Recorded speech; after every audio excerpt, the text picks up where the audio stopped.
জয়প্রকাশ মজুমদারের চলছে ডিম থেরাপি।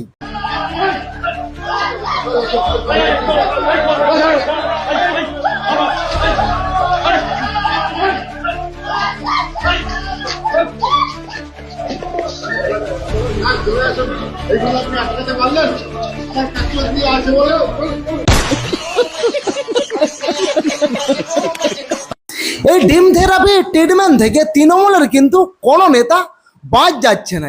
এই ভাইপোর থেকে শুরু করে এবার জয়প্রকাশের দিকে কাটা ঘুরে গেল।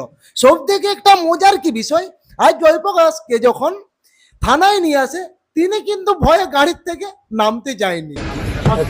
আমি নামবো না, আমি এদের মধ্যে দিয়ে নামবো না ওখানটাতে। আপনি আছেন তাতে হেনস্থায় খবর নিয়ে এদেরকে ভিড় করে, এটার তো কোনো কথা নয়। আমি সেই জন্য আমি নামবো না, মিডিয়ার মধ্যে দিয়ে আমি নামবো না।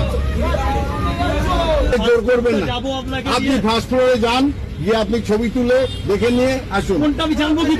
একদম লেখা আছে নাম, না লেখা আছে নাম, জয়প্রকাশ মজুমদার লেখা আছে। আমি নামবো না, না দাদা আপনি জোর করতে পারেন আমাকে, আমি নামবো না, কারণ এই পরিবেশে আমি নামবো না।